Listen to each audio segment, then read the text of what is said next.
चुका है। मेरे दोस्तों, आपको बता दूं और याद दिला दूं कि नेतन्याहू ने अपनी सेना को और अपने खुफिया एजेंसियों को आदेश दिया था कि हमास से जुड़े हुए लीडरों को आप विदेशों में भी मार सकते हैं। तो ये पहला ऑपरेशन सक्सेसफुल इजराइल का रहा है। अब इसके बाद इजराइल का कॉन्फिडेंस बढ़ गया है। तस्वीर आप ये देखिए, ये तमाम जो सीनियर लीडर हैं हमास के, उनकी जारी कर दी है तस्वीर और कहा है कि इन सभी को हम खत्म कर देंगे। दोस्तों, इस हमले के बाद तुरंत प्रभाव से हमास इजराइल के बीच जो बातचीत चल रही थी, हमास अगर बात भी कर रहा था कैदियों की रिहाई के लिए, तो हमास ने पूरी तरह से बातचीत को रद्द कर दिया है, रोक दिया है। अल कस्साम, आपने नाम कई बार सुना होगा। इस शख्स को देखिए, अल कस्साम ब्रिगेड के ये लीडर उसी हमले में बैरूत में लेबनान की राजधानी में मारे गए हैं। यानी हमास और अल कस्साम ब्रिगेड के सीनियर लीडरान मारे गए हैं। ये एक बड़ा झटका है। वहीं इसके बाद लेबनान के केयरटेकर प्रधानमंत्री ने साफ तौर से इसकी आलोचना की है और कहा कि यह सरासर गलत है। ये एक और इजराइल का नया वॉर क्राइम है जिसे बर्दाश्त नहीं किया जाएगा। उधर फिलिस्तीन के वेस्ट बैंक के इलाके में इस हमले के खिलाफ हमास के सीनियर लीडर के कत्लेआम के बाद लोग सड़कों पर फिलिस्तीन के उतर आए हैं और इजराइल का विरोध कर रहे हैं।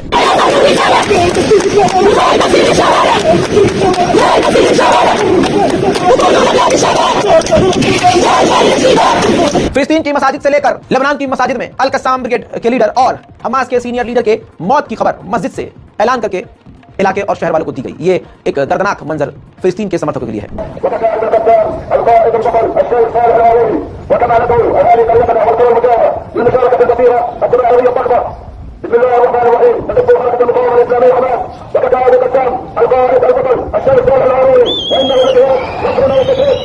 सात अक्टूबर के बाद अब तक का यह हमास को सबसे बड़ा झटका है। दोस्तों, इस रिपोर्ट को शेयर करना मत भूलिएगा। सब्सक्राइब कीजिए हमारे चैनल रज़ा गाफ़ी को और इंतजार कीजिए हमारे अगले